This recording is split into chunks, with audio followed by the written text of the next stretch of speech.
제가 대학교 다닐 시절 같은 기독교 서클에 있던 형제가 여름방학을 맞아 일본에 단기 선교를 다녀온 적이 있습니다. 가을이 돼서 다시 학교로 돌아온 후에 일본 선교의 소감을 물어봤더니 일본 사람들은 죄에 대한 개념이 없기 때문에 복음을 전하기 어렵다라는 폭탄 발언을 했습니다. 그것이 과연 일본 사람을 제대로 이해한 것인지 알 수 없었습니다. 정말 일본 사람이 죄에 대한 개념이 없다는 말이냐? 아마 그럴지도 모르지요. 그렇기 때문에 과거사에 대해서 사과를 하지 않는지도 모릅니다. 그러나 그들에게는 수치에 대한 개념이 있고, 그리고 도대체 세상 어느 문명이 복음을 이해하기 어려울 정도로 죄에 대한 개념이 없다고 생각할 수는 없습니다. 여기에서 저는 두 가지 궁금증을 갖게 되었습니다. 첫째는 정말로 사람에게 죄에 대한 개념이 없는 것이 가능할까? 그리고 둘째는 우리가 복음을 전하기 위해서 죄에 대해서 먼저 설득을 할 필요가 있는가 하는 것입니다. 여러분은 처음 예수님을 믿으실 때 죄에 대해서 얼마나 생각하셨습니까? 예수 그리스도를 믿기 위해 사람이 자기의 죄를 생각하고 회개하는 것이 정말로 필요합니까? 만일 그렇다면 기쁜 소식을 전하기 전에 먼저 나쁜 소식부터 전해야 될 것입니다. 하나님이 당신을 사랑하십니다 라고 말하기 전에 너는 나쁜 놈이다 라는 말부터 해야 될 것입니다. 나쁜 놈인데 하나님이 사랑하신다. 이것은 병 주고 약 주는 방법입니다. 그렇기 때문에 이것이 기쁜 소식인지 나쁜 소식인지 헷갈릴 것입니다. 대중적인 전도 방법이 유행하게 되면서 우리는 그런 식의 전도 방법만을 유일한 방법이라고 생각하는 것 같습니다. 예수 그리스도의 복음을 전할 수 있는 방법은 다양한데 오늘날의 기독교인들은 예수께서 죄인들을 사하기 위해 오셨기 때문에 당신의 죄를 기억하고 회개하라라는 방법만 익숙한 것이 아닌가 생각이 됩니다. 만일 그런 식으로 전도를 시도하려고 한다면 듣는 사람이 아니에요, 나는 죄인이 아니에요 라고 말한다면 더 이상의 진전은 불가능할 것입니다. 그렇지 않습니까? 나는 특별한 죄인이 아니에요 라고 말하는 사람에게 아니야, 당신 죄인 맞아 이렇게 고집을 하게 되면 말다툼만 생길 것입니다. 예수님은 그런 방식으로 접근하셨을 것 같지 않습니다. 오늘 본문에 예수께서 베드로에게 죄에 대해서 말씀하지 않으셨어요. 그런데 베드로의 입에서 주여 나를 떠나소서 나는 죄인으로소이다. 예수님이 언제 죄에 대해서 말씀하셨습니까? 베드로의 죄를 설득하신 게 아닌데 베드로가 스스로 자기 입으로 나를 떠나소서 나는 죄인으로소이다. 죄라는 것은 누구를 설득해야 되는 게 아닙니다. 만약에 설득해서 죄인이라는 고백을 받는다면 그것은 동의하는 것뿐이지 뉘우치는 것은 아닙니다. 그럼 어떻게 베드로의 입에서 나는 죄인으로서이다 라는 고백이 나올 수 있었다는 말입니까? 그것은 하나님을 경험했기 때문입니다. 그리고 하나님과 맞서려던 자신의 모습을 발견했기 때문입니다. 예수께서 깊은 곳에 그물을 내려 고기를 잡으라고 하셨을 때 베드로는 예수님을 믿지 않았어요. 당신이 누군데 나보고 고기 잡는 법을 말하느냐 이렇게 생각을 했겠지만 어른이기 때문에 마지못해 그물을 내렸는데 그물을 들어올릴 수 없을 정도로 많은 고기를 잡는 것을 보고 그 순간에 하나님을 경험했어요. 그리고 자기의 교만함을 깨달은 것입니다. 인간은 하나님을 경험하는 순간에 자신의 참 모습을 깨닫게 됩니다. 그렇기 때문에 자신의 죄를 인식하기 위해서는 하나님에 대한 깊은 인식이 먼저 있어야 됩니다. 임파시블이라는 영화가 있습니다. 이 영화는 태국 푸켓 쓰나미 사태에서 살아남았던 영국인 가족의 이야기를 담고 있습니다. 부부와 아이 둘이 푸켓에 바캉스를 하러 갔는데 쓰나미가 몰려온 거예요. 쓰나미가 몰려올 때 가족들이 서로 흩어져 있었기 때문에 생사를 확인할 길이 없었어요.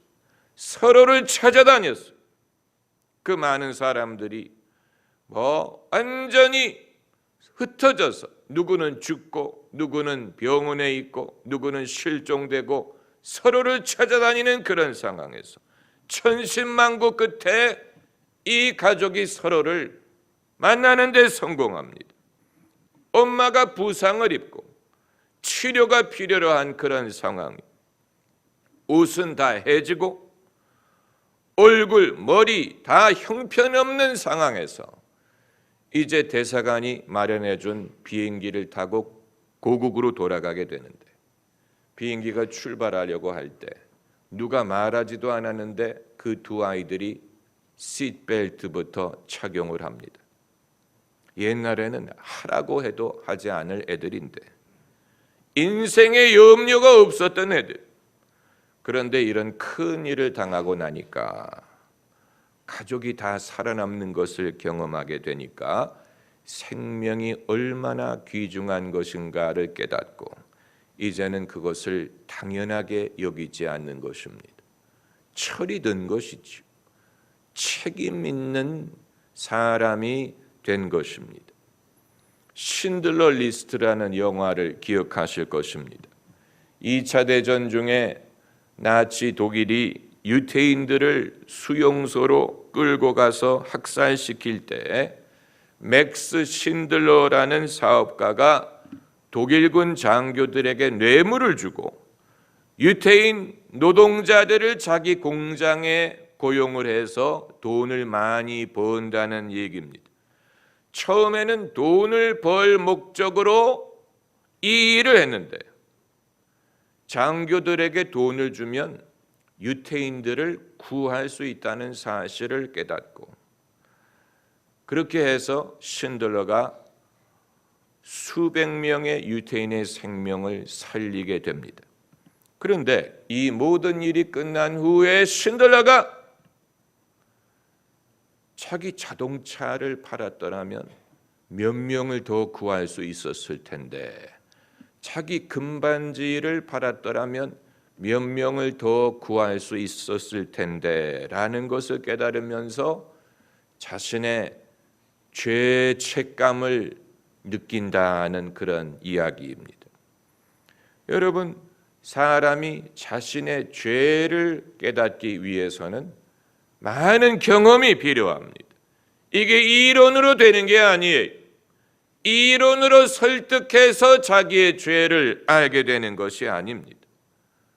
하나님에 대한 인식이 있어야 됩니다. 하나님에 대한 인식이 있을 때 자기의 모습을 볼 수 있습니다. 죄란 비교할 대상을 필요로 합니다. 그냥 죄라고 말하는 것은 행위를 일컫는 것이죠. 무슨 살인, 도둑질, 거짓말, 간음, 행위, 이건 하나님을 말하지 않아도 법으로도 알 수 있는 것입니다. 그러나 성경이 말하는 죄는 행위보다도 더 깊은 것입니다. 베드로가 무슨 살인을 저질러서 내가 죄인입니다 라고 말한 게 아니죠. 베드로가 무슨 도둑질을 했기 때문에, 법을 어겼기 때문에 내가 죄인입니다 라고 말한 게 아니에요. 하나님에 대한 인식에서 비롯된 것입니다. 이 인식은 내가 생각했던 것보다 하나님이 나를 더 사랑하셨구나라는 인식, 내가 느꼈던 것보다 하나님이 나에게 더 후하셨구나, 나에게 더 많은 것을 주셨구나, 내가 그걸 모르고 스스로 부족하다고 느끼고 보상하려고 애를 쓰고 스스로 불행하다고 생각하고 자기를 연민을 갖고 또 사랑을 못 받는다고 생각하고 사랑을 얻으려고 애를 썼구나라는 것을 깨닫게 될 때 사람은 내가 교만했구나, 내가 무지했구나라는 것을 깨닫게 됩니다. 내가 이렇게 많은 사랑을 받았는데도 나는 여전히 각박하고 이기적이었구나라는 것을 깨닫게 됩니다. 그게 죄를 깨닫는 것입니다. 죄를 깨달을 때 사람은 내가 잘못 생각하고 있었구나, 잘못 판단했구나, 내가 틀렸구나, 교만했구나, 내가 믿음이 없었구나라는 것을 깨닫습니다. 하나님이 없이는 죄를 깨달을 수가 죄를 말할 수가 없습니다. 왜 철학자 사르트르가 하나님이 없다면 모든 것이 허용된다라고 말했느냐? 이건 하나님을 배제하고는 죄를 말할 수 없다라는 말을 하려고 했던 것으로 보입니다. 탕자가 언제 자기 죄를 말합니까? 탕자가 아버지에 대한 인식을 갖게 되면서 자신의 죄를 깨닫습니다.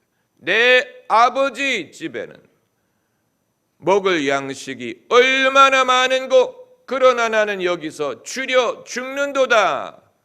내가 일어나 아버지께로 돌아가리라. 아버지께로 가서 아버지여, 내가 하늘과 아버지에게 죄를 얻었나이다 라고 말하리라. 누가 탕자에게 너는 죄인이야 라고 설득한 게 아니에요. 그러나 자기 아버지에 대한 인식을 갖게 되면서 자기가 아버지에게 죄를 지었다는 사실을 깨닫게 된 것입니다. 하나님에 대한 인식이 죄를 깨닫게 합니다. 죄를 회개하는 것은 필히 불신에서 신앙으로 전환하는 것을 수반합니다. 불신에서 믿음으로 전환하는 것을 수반합니다. 그래서 하나님이 없었던 인생관에서 하나님이 있는 인생관으로 전환하는 것이 필요합니다. 하나님이 없는 인생관에서는 나는 불행한 존재, 고독한 존재였어요. 그런데 내가 그렇게 불행한 존재가 아니었구나 라는 것을 깨닫게 되면서 내가 죄인이었구나 라는 것을 알게 되는 것입니다. 부족하다. 불신의 인생관에는 늘 부족해요. 부족함 천지에. 그런데 믿음의 인생관으로 전환하면서 내가 부족함이 없다. 하나님의 은혜가 나에게 족하였구나라는 것을 깨닫게 됩니다. 또 불신의 인생관에서는 나는 고독했다.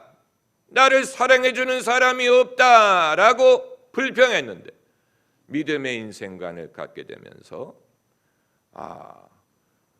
생각보다도 나는 많은 사랑을 받고 있구나. 여러분, 이건 대단한 인식의 변화입니다. 대단한 인식의 변화. 궁극적으로 회개하게 하는 분은 하나님이십니다. 하나님이 사람을 회개케 합니다. 로마서 2장 4절에 하나님의 인자하심이 너를 인도하여 회개케 하심을 알지 못하느뇨. 하나님의 무엇이 인자하심이, 하나님이 우리를 닥달해서 회개하는 게 아니에요. 닥달해서 마치 사극에서 하는 것처럼 내 죄를 알렸다. 알긴 뭘 알아요? 그건 주리를 틀어서 고백하는 것이지요. 주리를, 얼마나 조선시대의 사법제도가 엉망이면 증거를 대든 뭐 이런 식으로 죄를 입증하는 게 아니고 고문부터 해. 주리를 틀어요. 이런 원시적인 방법이 어디 있습니까? 그렇게 해가지고 어떤 고백을 얻을 것이라고 생각합니까? 고문을 해서 죄를 알렸다라고 하면 당연히 아프기 때문에 죄를 고백을 하겠지요. 그건 옳은 방법이 아니에요. 하나님의 인자하심이 너를 인도하여 죄를 회개케 하심을 알지 못하느뇨. 그러므로 사람이 회개해서 하나님을 만나는 게 아니고 하나님을 만났기 때문에 회개를 할 수 있습니다. 회개하지 않는 사람은 하나님을 모르기 때문. 회개하지 않는 사람이 필요로 하는 것은 죄에 대한 인식이 아니고 하나님에 대한 인식. 하나님에 대한 인식. 율법과 은혜의 차이점이 여기에 있습니다. 율법은 우리의 죄를 기억나게 하죠. 그러나 율법 때문에 사람이 회개했다는 말은 들어본 적이 없어요. 왜냐하면 율법이 도와줄 수 있는 것은 아무것도 없기 때문에. 반대로 은혜는 우리의 죄를 깨닫게 하는 것뿐만이 아니고 그 죄가 끝이 아니고 하나님이 우리를 용서하시고 회개 후에 소망이 있고 생명이 있다는 것을 보여주는 것입니다. 그렇기 때문에 이것이야말로 죄인에게 기쁜 소식이 될 수 있는 것입니다. 할렐루야. 기도하십시다.